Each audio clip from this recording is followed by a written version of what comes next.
Yo, what's off the walls? Mike Walls online, 90.7 FM, WKPS, State College. We got hold on. I said, go DJ. It's my B-day. Sight, nah, man, you know how that we play. We got that John and you play that on that replay. Hey, man, I do this thing. Yo, my name is Mike Walls. Got that radio show. Man, it's all good, man. Where all these ladies go? I don't even know they used to be twerking on the walls, but it's all good, man. They still be off the walls. Shout to Team Cute, man. Where y'all at? I heard y'all broke up. Man, it's all good. Don't get so choked up. I be going ham. We be going hard. Man, it's all good, cause you know we off the walls. Yeah, we got a special guest. What's his name? Super. And he's doing things very super duper. He be going in West Coast Wednesday, and we do this thing like every single Wednesday and Tuesday, 9 to 11 p.m. Man, it's all good, cause you know all they do is we win. We win. Hey, we just chillin', DJ Geek, man, Ox, Chan, Pa, A, Grade A. I think we got a caller. I think we got a caller. Caller. What's good, man? What up, though? What's up? What up, man? Hey, yo, what's your name and where you from? Tell us your little background, bruh. This is Judah. I'm from Los Angeles, but now I live in Portland, and that's where I operate musically and where I live. Yo, Ox. I go by Soopah Eype.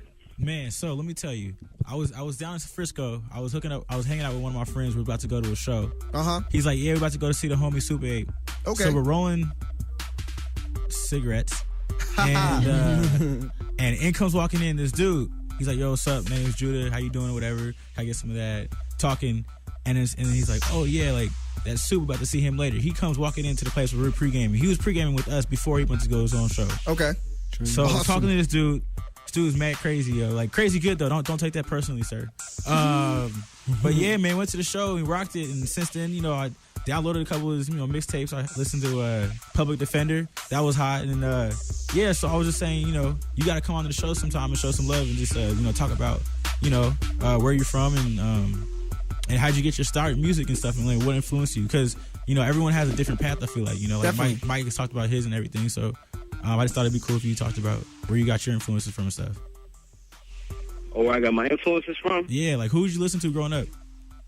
I say like the dude that stood out the most to me was like Slick Rick, like hands down. You know what I mean? Like my mom, you know what I mean? She was like 15 when she had me and whatnot, and she grew up in like Sunny Cove and Watts and whatnot, and real huge hip hop influence.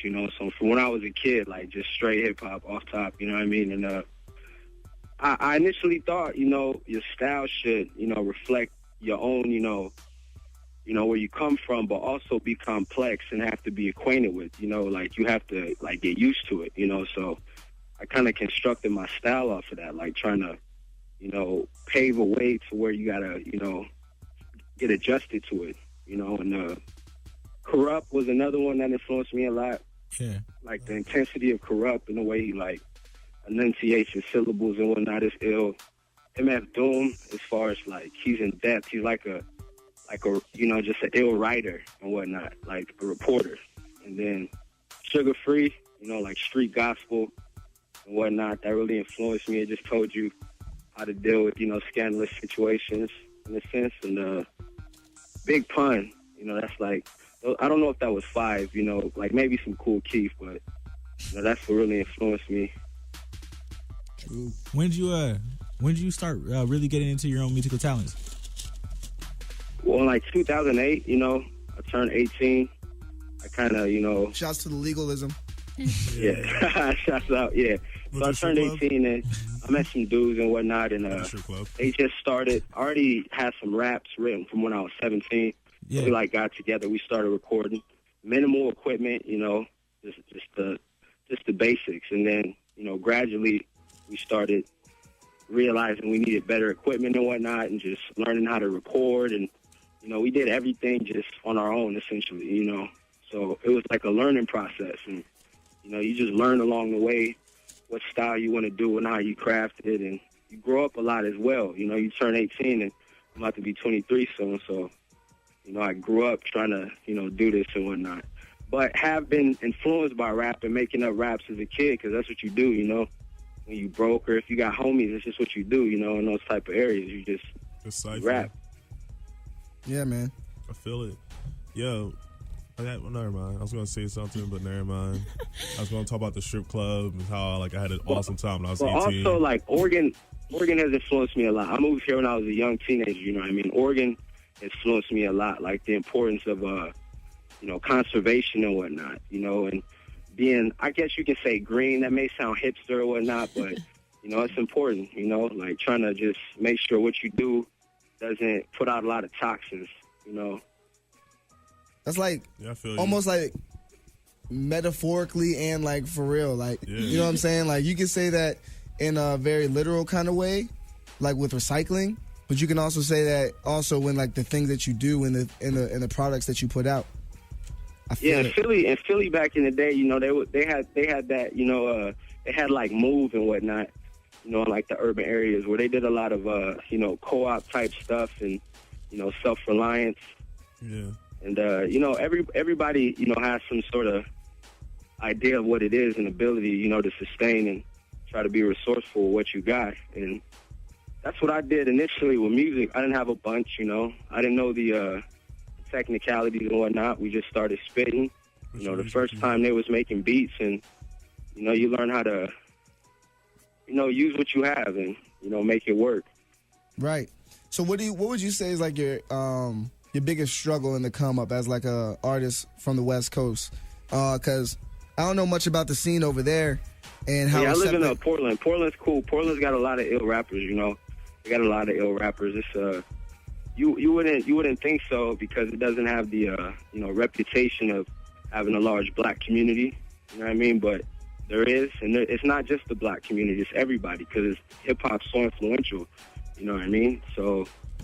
Yeah, there's a lot of ill rappers, man. There's a lot of ill rappers, and I think everybody should rap. I think, you know, they should teach it because the more people that you have and the more people that understand it, the ones that, you know, are boastful will have to, you know, deal with that. That is something serious. Or it could be a happy pastime, you know, something that's not as violent as a lot of other things, something that's productive, you know? Right. Poetry. Like, rap is, you know, it's American history, you know? It comes from Jamaica, then to New York, but it's like jazz, it's like blues, you know, it's like an American thing, and it's like important, you know.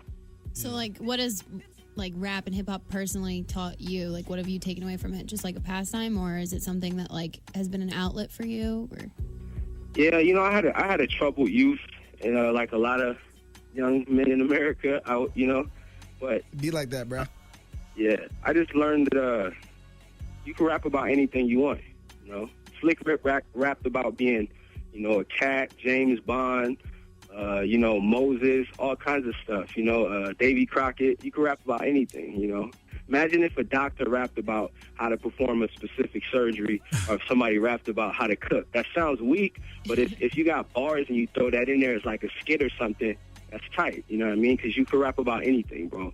Yeah. Anything. Yeah, you know? I feel like you want to be like an MC. Do you start yourself off like not trying to be like a hip hop artist, but like more of an MC, like, you know, like Slick was, like even like. No, you know, I think all that stuff like, is important, man. As I've gotten older, I realized, you know, sort of the cocky thing is not to really cocky. Is that you have to attract a certain crowd. You have to convince them that what you're offering them is, you know, worth it in a sense. So it's like.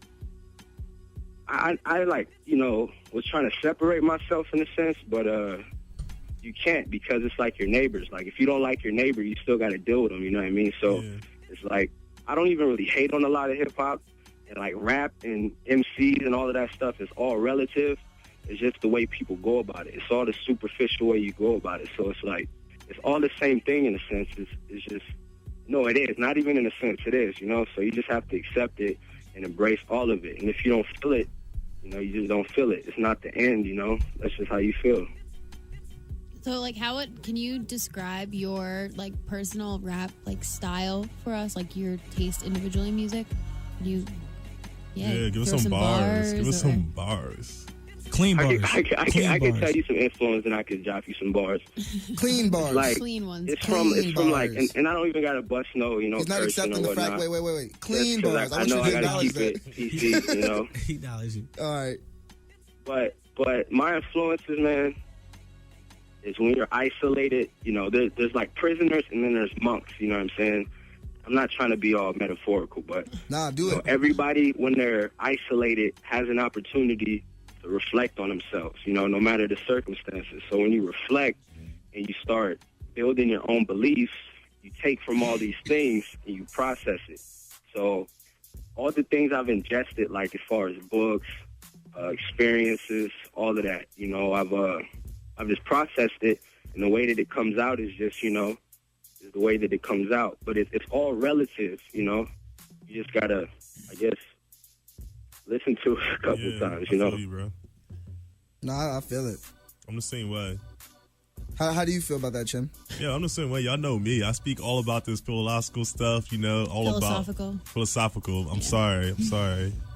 Yeah, but I'm all about like straight up like Hinduism, Buddhism, like kind of like trying to be like in yourself. As long as you know yourself, like separate all like the BS from everybody else and know who you are, you could just like communicate that to whoever, you know, and everybody will just be loving And it. I think like the hardest part of it, you know, just growing up and you know, getting into music, you have like, you don't understand stuff or you don't like stuff, so you just hate on it, you know. And I struggle with that a lot. There's a good way of expressing your opinion. Like, if you don't like something, you should say something if it's